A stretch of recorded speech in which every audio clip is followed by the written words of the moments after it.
Hey folks, Dennis Foster here, Focused Outdoor Promotions. We're filming a show for Focus Outdoors Television today. We're in Mitchell, South Dakota, and we're at Precision Reloading and Precision Fishing. And I'm here with proprietor Keith Hagan.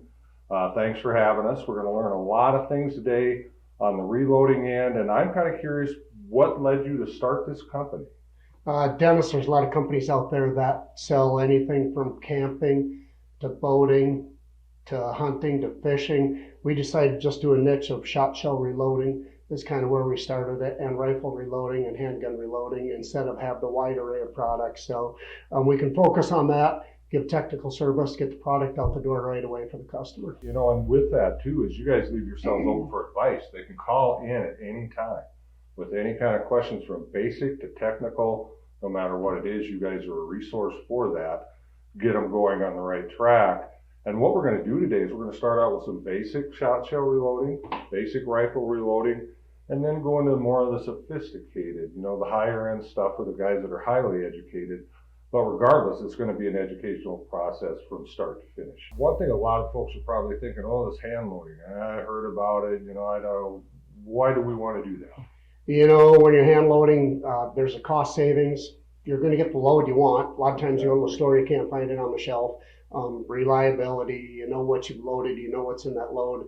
I've cut factory loads apart before that say they're copper plated. Well, about half the BBs are copper plated. Well, if you load a copper plated yourself, you know you're going to get copper plated or nickel plated. You know you're going to get number 4s. You know you're going to get a full 1¼ ounce load.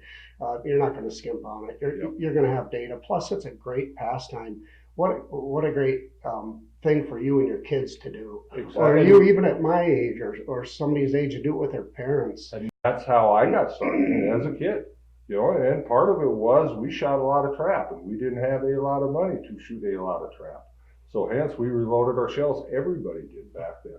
With that, let's take a break here. We're going to bring in Brett, your technical expert. We're going to reload some shotgun shells, go into the basics of how they work, and then go from start to finish and end up with a finished product. Okay, we alluded to bringing Brett, the technical expert, in here, and he has showed up for us. What he's going to do is take a step-by-step through a shot shell loading process, and he's going to load up what turns out to be a pretty darn good pheasant hunting load. And here we're in the heart of pheasant country. It only makes sense. Let's start from maybe too basic all the way on up through, you know, what makes these things go bang? Okay. Well, basically, I guess the best place to start and a good place to do that is on Hodgkin.com. They have a vast variety of loads available to you. And what I did when I was doing this load, I went into their data, looked for a wad with the hulls that I'm looking for, what primer I'm looking for, and they gave me a rough idea what kind of powder charge I needed to. Mm-hmm. It won't be exact because their powder charge might be just a hair different than your bushing in right, the reloader. Right. But it's very close, and actually with the data, it did turn out fairly close when I did do the testing on that. So it's a very good load for pheasants. It's got some good velocity and yeah, and one thing, once again, you guys have the testing facility. So this Correct. Is real world. This just isn't, you know, paper stuff, and we hope it works. And with that, I think a lot of the manufacturers have similar data available. Yeah, the different, you can go to Alliant, some of the different powders, and they will give you data also on their stuff. Mm-hmm. So it's a good place to start for a load. Now, as Keith alluded to, if you've got something special in that, we do have the testing facilities. They can send it in to us for a nominal fee, and we can do the testing to find out. And I do a fair amount of that stuff. It's kind of surprising how people get them a little bit hot sometimes. Mm-hmm. Well, and that's human nature, and quite frankly, it's something that needs to be avoided a little bit. Absolutely. This is a 100% safe process with common sense involved, and that's why we have the material. And once again, if anybody has questions, feel free to call in. Yes. Yeah. Okay, our first station, we are going to put the hull into there. It will deprime and resize it. The second stage is to reprime it. There's an automatic feed on the primer here, so when I crimp a shell, it will automatically drop one into it. So now I'm priming a new hull.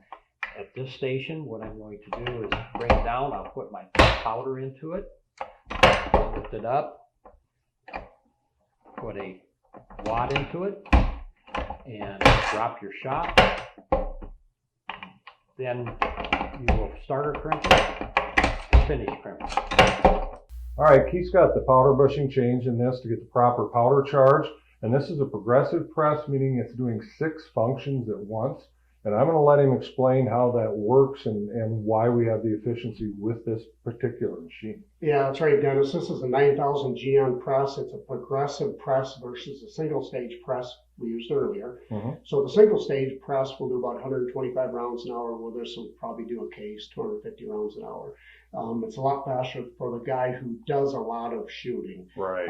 We always suggest starting with a single stage, work your way up to a progressive. Learn the basics. Yep. That's exactly right. Yeah, there's a lot going on here at one time versus single stage where you move your shell to each station. Right. You're going to have 6 stations doing a job every time you pull a handle. Exactly. The beauty of it is once you get it set up, you pull the handle, you got a shell. Exactly. So let's get started and we'll load a few up. Perfect.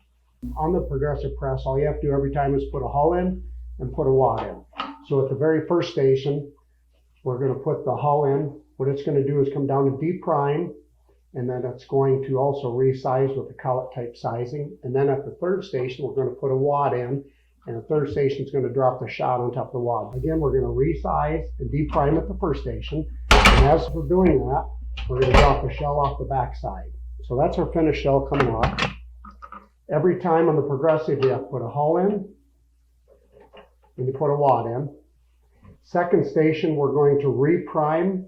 You can see we dropped a primer in here when we resized on the first station.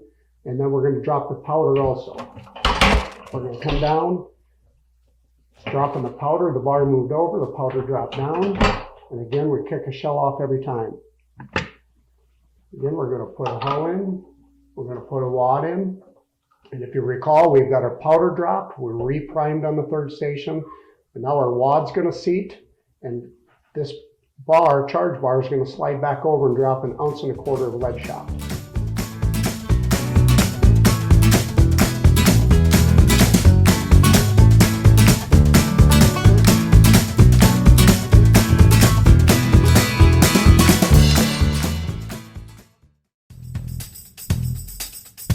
Midwest Gun Dog Kennels is your full-time gun dog training facility. For over 30 years, we have customized our training to fit each individual gun dog. We know it takes a well-trained gun dog to handle wild birds. Make every hunting trip a dream trip. Let Midwest Gun Dog Kennels put excitement back into your hunt of a lifetime. Midwest Gun Dog Kennels, where experience equals excellence. Make your next day on the water even better with Airwave Pedestal, the only air suspension system that can be custom adjusted to the weight of the rider. No unreliable springs, no oil-filled shocks to leak. Our patented design utilizes a 2-stage suspension system to smooth out the roughest ride, while limiting travel to an industry-leading 2 inches. This boating season, enjoy your time on the water to the fullest. Find out how at airwavepedestal.com.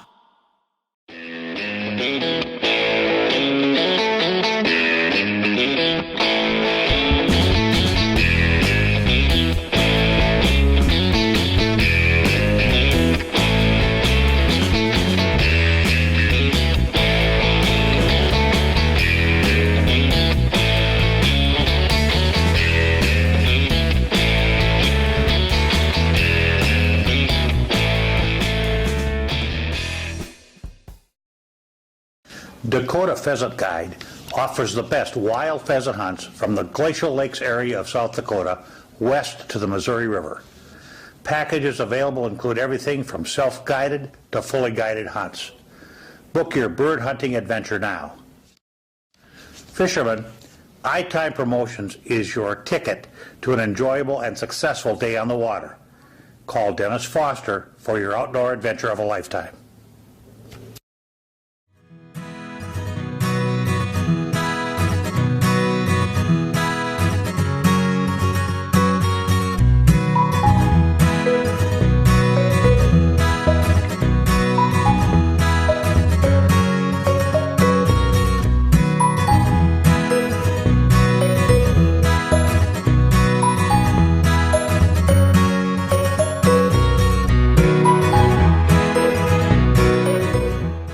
back, watch, and learn. I hope you do too. Hey Dennis, what we're gonna do here is we're gonna load up a 140 grain Berger VLD hunting bullet. And what we're gonna do is get a modified case from Hornady. We're gonna screw on the 6.5 Creedmoor brass. And our objective here is to get the bullet seating depth. So what we're gonna do is we're gonna measure from the end of the brass to the ogive of the bullet. And we're gonna use that as a reference for our bullet seating. Okay. And we're gonna start every load that we do, we're gonna start at 20 thousandths off the land. Okay. So what we're gonna do is chamber that brass. We're gonna take and push that bullet out to the rifling. We're gonna touch the rifling and lock that down. We're gonna pull this back out. Okay, so what we're gonna do now is measure from the back of the brass to the ogive using the bullet comparator. And this will give us a reference on where we need to be to seat our bullet back 20 thousandths from the lands.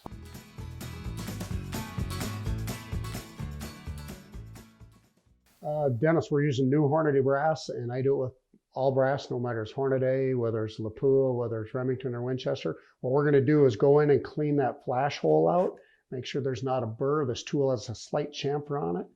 So what it does is poke through the flash hole, and we're going to give it a couple turns. Now, if there's a burr on that from them drilling or punching that flash hole, we're going to knock it off, so we're going to get a uniform powder ignition from the primer. Right.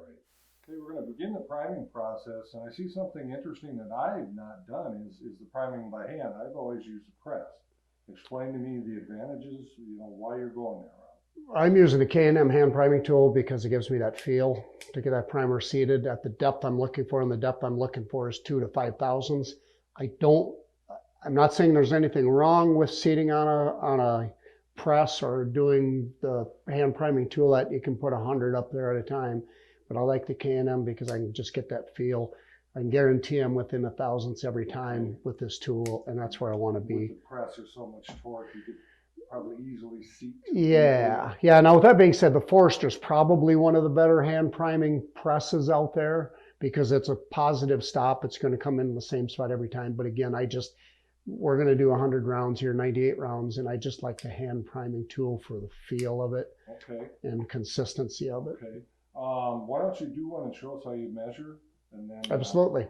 And then explain the depth there. And I'm assuming that is below the level of the back of the case. That's correct. That's right. I want to go 2 to 5 thousandths below, and I'm just measuring it with a caliper, and that's where we're going to end up. So what I'm going to do, again, this isn't the fastest thing in the world, but it gives me the most consistency. I'm going to put my primer in. I'm going to take my brass, slide it in. We're going to measure our depth. It feels like we have to go a little bit deeper. Well, it's about 3 thousandths deep. Okay, now once you find your depth, I assume you can lock that down on your tool? This tool you don't lock down. It turns fairly hard. It's not loose. I see. The head's not loose. So but if you know, for example, you're perpendicular to your handle. Yeah, and we're going to measure that once in a while. That last time we measured about 2 thousandths. We'll just go in just a little bit further. Again, I like to be that 2 to 5 thousandths. Okay. I'm going to put my cases in upside down so I can visually see that it's been primed. Okay, we're going to run through the sizing process. We're going to be using new brass, which, by the way, does need to run through the resizing process. These don't have primers in them being new, but if you had fired rounds, it's also the same process that does the decapping, and Keith will go through all that. Yeah, that's right, Dennis. What we're going to do is we're going to use a Redding 2-die set. We've got a full-length sizer and a decapping pin. It's going to do both processes at the same time. So what you do is you set that decapping pin, even though we have brass without a primer in it. I'm going to set it like I normally would. We're going to go about 3/16 off the end of the die. And we're going to lock that down. And then every manufacturer, whether it's Redding, Hornady, or CBS, any of the manufacturers we carry, they're going to tell you how to set their die up. So just reference their literature and you'll be in good shape. But Redding dies, say go down, put your press at the bottom of the stroke, the handle at the bottom. And then what we're going to do is we're going to come down with our die. We're going to touch the top of that shell holder and we're going to back off just a little bit. And then we're going to lock the ring. And then once we have that locked up, we're set. One of the beauties of the Forster press is Yeah, you're this- there. I had not seen that myself today. That is slick. You got your lock ring, a 4-star lock ring set up on there. You put it back in, you do the Yep. same thing to your sizing, or excuse me, your seating die. It's just that easy to switch die sets. Okay, so what we're gonna do again is resize the brass. I've got Imperial size die wax. I'm just gonna take a little bit, put it on my fingers. We're gonna put it on the body of the die, not up on the neck. And then I've got some Imperial Action Media. It's little ceramic balls with graphite. And we're just going to take that, and that's going to lube our expander button when we go down through and pull it back out. And so that's all we do. High Point Pet Foods presents Country Creations Dog Foods, offering quality nutrition for the life of your canine companion. To fuel the fire of puppyhood into keeping the energy level high of an active young dog, optimizing the performance of the hard-charging adult, or having a quality diet for your senior canine companion. Country Creations has you covered with their quality formulas. Get in touch with High Point Pet Foods today.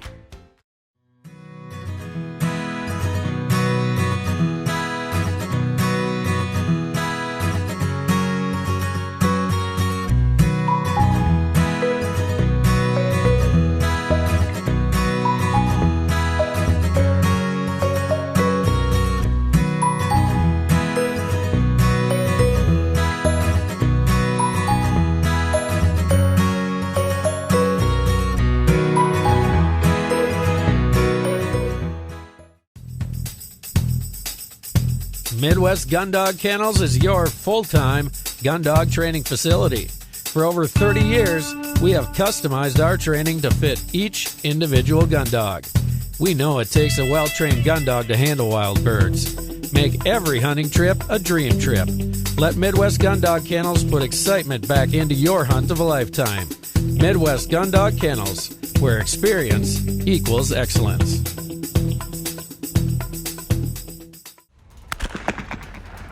Well, as you might be able to tell, I spend a lot of time behind a shotgun.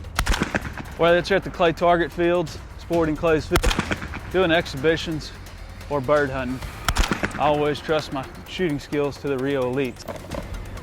Not only for the lighter recoil, but as you can tell, the harder hitting, consistent patterns. These clay targets don't stand a chance when you shoot Rio elites. Dakota Pheasant Guide offers the best wild pheasant hunts from the Glacial Lakes area of South Dakota west to the Missouri River. Packages available include everything from self-guided to fully guided hunts. Book your bird hunting adventure now. Fishermen, iTime Promotions is your ticket to an enjoyable and successful day on the water. Call Dennis Foster for your outdoor adventure of a lifetime.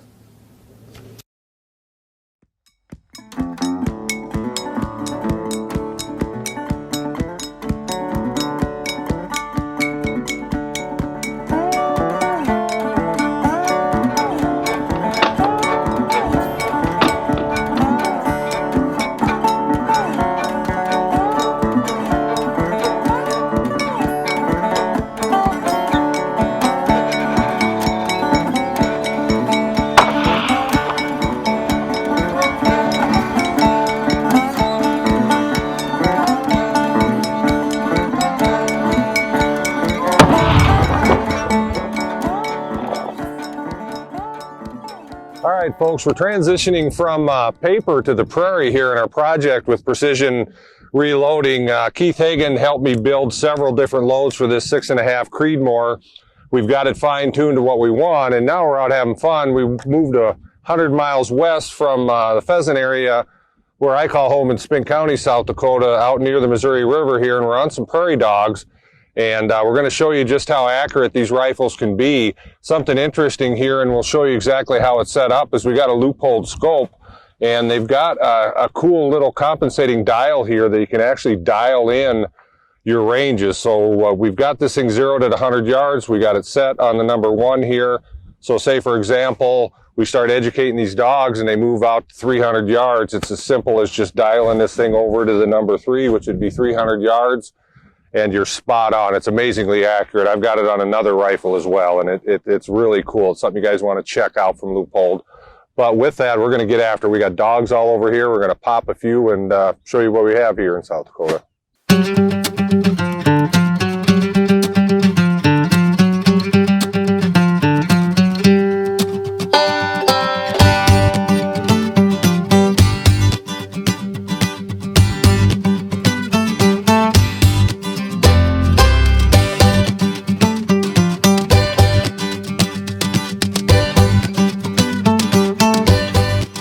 Okay, well, we've tuned these dogs up in the 100 to 300 yard range now, out to 400. Still very doable with the 22-250 and the 6.5 Creedmoor. But the interesting part of this is you can go from off the shelf to oh my God in these shooting sports, and we went to oh my God now. Tyler Mullaney at Dead Down Range Rifles has custom built a 7mm mag for us here, and it is slick. They're guaranteeing 6-inch groups out to 1,400 yards, and it does do it. I'm here to tell you that.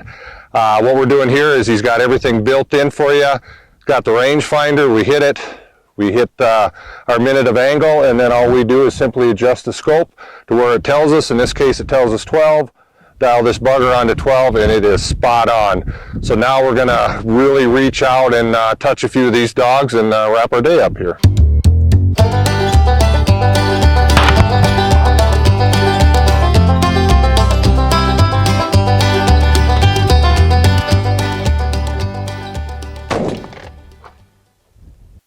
Hey folks, we're transitioning inside from prairie dogs to do a little bit of paperwork. By paperwork, what I mean is the work that we do in the background to ensure that we wring the ultimate in accuracy out of our hunting rifles. And I'm here to tell you a little bit of research and some hands-on reloading will do just that for you. Here you can see one of the more accurate of 25 different loads that we tested with the 6.5 Creedmoor.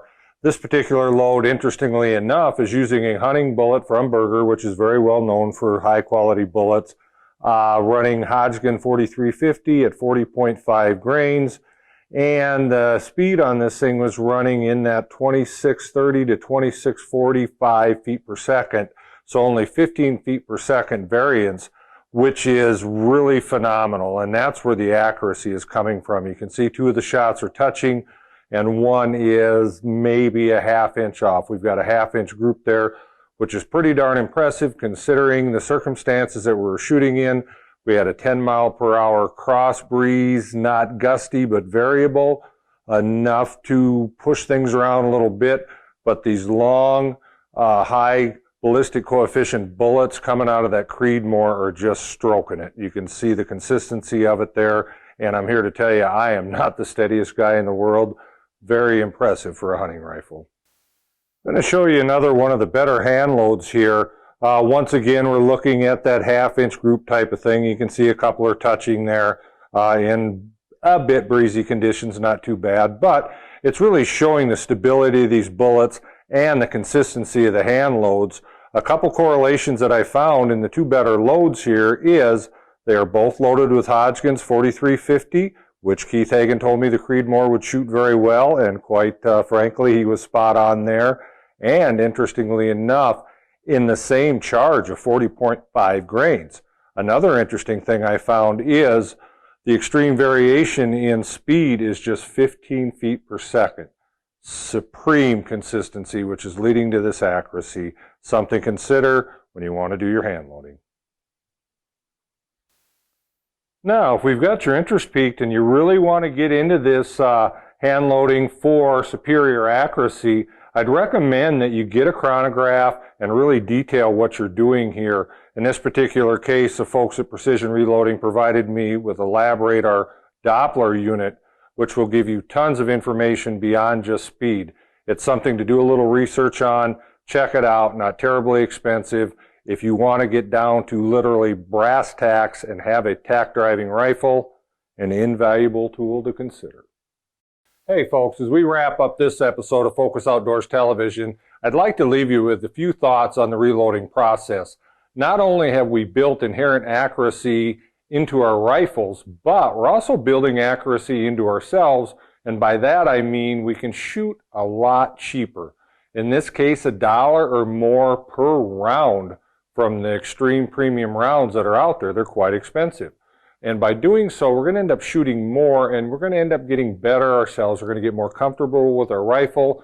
We can shoot in a lot of different situations, a lot of different positions, and so forth that present themselves while hunting. So therefore, it is in your interest to try to get into this, and you have the hands-on aspect of it, where there's a real pride in knowing that you developed a load that's going to take the animal of a lifetime, hopefully, when the opportunity presents itself. Stay tuned for more educational and interesting programming from Focus Outdoors Television.